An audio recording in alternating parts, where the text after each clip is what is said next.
The passive-aggressive. Oh, don't worry about me. I'll just sit here freezing because someone forgot to close the window. But it's fine, really. These people are masters of fake politeness, hiding their frustrations in coded messages instead of being direct. They enjoy making you confused, guilty, or both. Their signature move is silent treatment mixed with guilt tripping.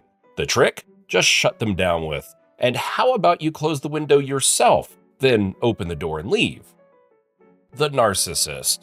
Honestly, I don't like to brag, but this company and, let's face it, your life wouldn't be the same without me. Oh yeah? You've definitely made it more exhausting, Chad. Narcissists are their own biggest fans, demanding admiration more than your dog demands a piece of that barbecue. They live for compliments, yet struggle to give a single genuine one in return. Their favorite hobby? Making everything about them. It's best not to compete for their spotlight. It's exhausting and pointless. You're honestly better off watching paint dry. They'll eventually find a new audience, most likely in the mirror maze. The gossip. Did you hear what he said in that meeting? And that thing about Linda? Yeah, really terrible. Ugh, these gossipers love secrets and rumors. They spread drama like wildfire to keep themselves entertained. They'll happily spill anyone's tea. But there's a golden rule to remember. If they gossip to you, they'll gossip about you. End it like a boss. Say, "Look, I would rather listen to dial-up internet than your nonsense." And walk away. So smooth. The manipulator. Oh, you're really not going to help me move? Guess I'll just do it all alone and hurt my back again. Manipulators excel at making their problems feel like your fault. They'll twist situations to guilt you into doing what they want. And their vulnerability? Often just a way to disguise their selfishness. Their secret weapon is making you feel like the villain for saying no. Time to turn things around and stand your ground. Oh, that sounds really tough. Maybe you should hire movers. The criticizer. Wow, you cooked this? Interesting choice. Maybe next time try adding some soy sauce. Criticizers love to disguise their constant negativity as helpful advice, but it's really just a way to make you doubt yourself. Whether it's your style, career, or cooking skills, nothing is ever good enough for them. But here's the thing. Their criticism says more about them than you. Next time, hit them with, "Thanks for the tip, but don't worry, you won't be here next time." Watching them process that is pure gold. The jealous one. Congrats on the promotion. Now you're making more than me. These people are who can't celebrate your success without turning it into a competition, or worse, belittling your achievements. Whether it's a sneaky comment or open hostility, they can't hide their envy. Don't be afraid to strike back, but do it with grace. Thanks. Hard work really does pay off, doesn't it? Mic drop. The exploder. What do you mean the Wi-Fi is slow? I can't work like this. Exploders treat every minor inconvenience like the end of the world. One moment, everything's fine. The next, they're yelling at the toaster for burning their bread. These constant outbursts leave everyone tiptoeing around them, scared of triggering another meltdown. The best defense? Don't engage. If you've had enough, you can hit them with, "Let me know when you're done auditioning for the drama club." The drama magnet. Can you believe Karen said that about me? And then my phone died right before I got stuck in traffic. Wow, I'm surprised there's no alien abduction included. Drama magnets live for chaos. They crave your attention so they can pull you into their never-ending mess. If there's no drama, don't worry, they'll make some up. Being around them is like being stuck in a never-ending soap opera. The best approach is to stop feeding their drama. Just respond with, "Oh, wow, sounds terrible, but you'll figure it out." Don't forget to add a slight smile. They'll quickly move on to their next victim. The fake friend. "Oh my gosh, I'm so happy for you."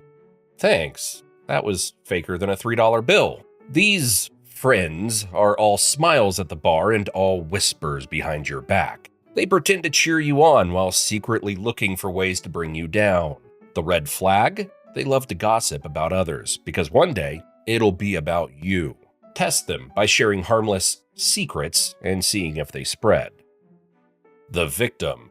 Why does this always happen to me? My boss hates me, my coffee's cold, and my cat looks more like a hamster.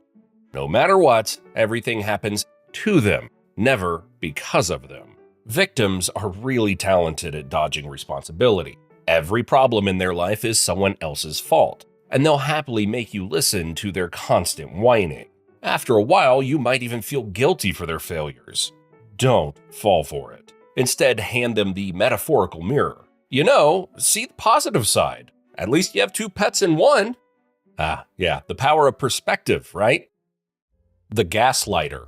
I never promised to pick you up. Are you sure you didn't just make that up? Gaslighters are experts at rewriting reality, planting seeds of doubt until you start questioning your own memory. Today, it's a forgotten dinner plan. Tomorrow, you're wondering if the sky is really blue. Their mind games are exhausting, dangerous, and take a real toll on you. The solution? Shut the door right in front of their face, if possible. If not, then keep receipts, literally. Whether it's texts or emails, having proof takes their power away. When they try to twist the truth, just say, actually, here's what happened. Look at this. Busted. The user. Hey, can I borrow your car? Oh, and by the way, what's your Netflix password? You're the best. Yeah, sure, here, you also have my wallet, my girlfriend, and the keys to my house. Like, what do people expect sometimes? Users treat relationships like vending machines. They're there to take, and then take some more. Don't expect gratitude or anything in return. They're only here for their own gain.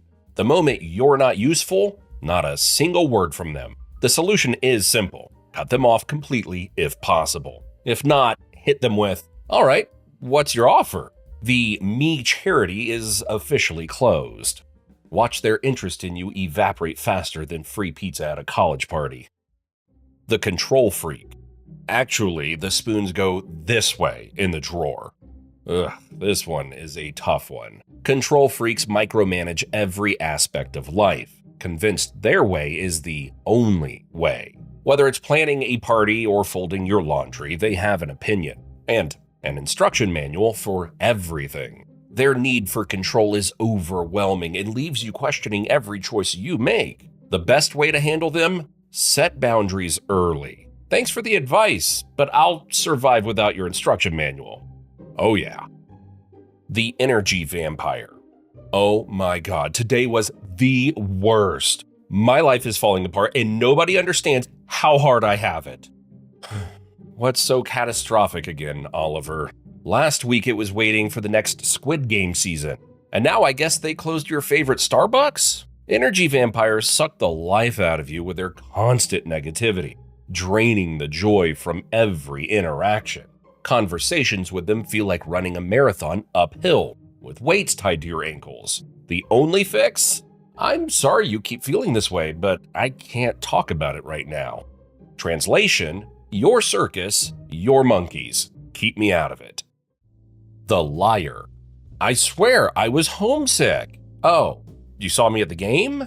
I just stepped out for some fresh air. Fresh air. In a hockey arena. Sure. Liars live in a world where the truth doesn't matter, twisting facts to fit their needs. They tell small lies to dodge blame and big ones to manipulate. But they have one weakness.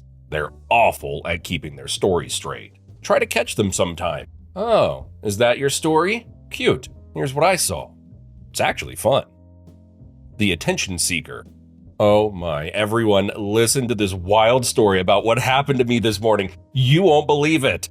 I already see it coming, Jackie. You met a Taylor Swift lookalike on the subway for like the 3rd time this month. Attention seekers are like human fireworks. Loud, flashy, and always needing to be the center of attention. They'll hijack conversations, stretch the truth, or even make up drama just to keep all eyes on them. It's exhausting. Don't feed their need for attention. Just say, wow, such a cool story, and change the subject. Or duct tape their mouth. The know-it-all. Well, actually, that's not how it works. Yep, exactly the moment you're holding yourself back from slapping someone. Know-it-alls dominate conversations with advice no one asked for, and corrections, even when they have no clue what they're talking about. They'll argue over the smallest details, fully convinced they're the smartest person in the room. The irony? They almost never admit when they're wrong. If you want to save your sanity, just say, "Interesting point. I'll look into it." Translation: my hand is literally shaking. They'll either back off or dive into another lecture. Good luck to them. The hypocrite. You should really be more organized, says the person whose room looks like it got raided by a SWAT team. These people love preaching rules they have no plans to follow. They'll criticize your behavior while completely ignoring their own flaws, living by the motto, "Do as I say, not as I do." Arguing is pointless. They'll just dodge the topic. Simply say, "Great advice. I'll remember that next time you leave the dishes on the table." If that doesn't shut them up for a while, nothing ever will. The overly competitive. "Oh, you ran 3 miles? That's cute. I did 6 last week and then read all 10 Harry Potter books." Isn't there just 7 of them? "Well, I read even the 3 that don't exist." You get the point. Overly competitive types turn everything into a contest, even when there's no prize. They'll try to outdo your achievements, exaggerate their struggles, and celebrate your failures, because it's all about winning. There's not much more you can do than simply laugh it off. You know, not everyone has to be as perfect as you. The clingy one. "Hey, what are you doing? Can I come too? Want to hang out later? How about now?" These people stick to you like super glue. Always there, no escape. They mean well, but their constant need for attention and validation feels like carrying around a backpack full of bricks. They'll make you feel bad for needing space, interpreting me time as "you hate me." To handle them, set boundaries as early as possible. "Look, Bob, you're a good guy, but I need some alone time too." If they don't get it, maybe switch to communicating via smoke signals. The martyr. Martyrs and victims may seem similar. They both love making others feel guilty. But here's the difference. Martyrs don't blame the world for their problems. Instead, they turn their sacrifices into guilt trips. It's not about what's been done to them. It's about everything they've supposedly done for you.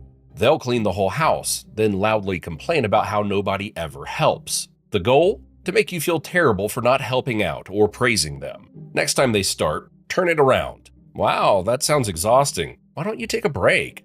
It won't stop them, but you'll get a front row seat to their dramatic sighs. Grab the popcorn. The chronic complainer. This sandwich is too dry. The music is too loud, and it's Tuesday.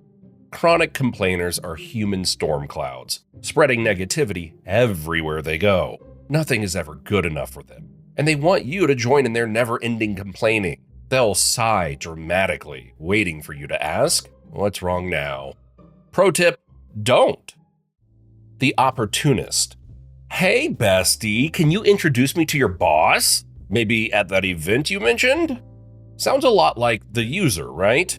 Not quite. While users focus on personal favors, like borrowing your car or Netflix account, opportunists aim for bigger prizes. Your network, your status, or access to what you can offer professionally. To them, you're just a ladder they'll climb to get higher. The guilt tripper. "Oh, so you're too busy to call your poor old friend anymore. I see." Annoying. I don't get many calls from old friends, but when I do, it's either a guilt tripper or someone trying to lure me into some extremely good investment. Guilt trippers are masters at making you feel bad for prioritizing yourself. They'll play on your emotions to get their way. Don't fall for it. Hit them with, "Check your ID. You're too old for this kindergarten manipulation." Dream wrecker. Why even bother? You're just gonna fail anyways. Wow, thanks for the motivation. You've definitely met someone who always lists every possible way something won't work. It's best to distance yourself from them as they drain your energy and excitement. They see problems everywhere but offer zero solutions. Your dreams don't need their permission. Their life is sad. Send them a postcard from your next vacation. The underminer. That's an interesting idea. Are you sure it'll work? Well, I was. Underminers love planting seeds of doubt in your mind with their sneaky comments. They'll pretend to support you while quietly poking holes in everything you say, leaving you unsure of yourself. It simply makes them feel superior. Shut them down hard. Don't worry, I've got this. How about you? Did you finally get your life together? The enabler. Oh, you know how Kevin is. It's just his way of doing things. Enablers are a special kind of toxic. They don't cause the drama, but they defend and excuse the toxic behavior of others, often just to avoid conflict or keep the peace. They'll say things like, "It's not a big deal," or "He didn't mean it," letting the problem grow instead of addressing it. Well, let's see how not a big deal feels when Kevin's behavior turns on them. The boundary pusher. "Oh, come on, just one more drink. Don't be boring."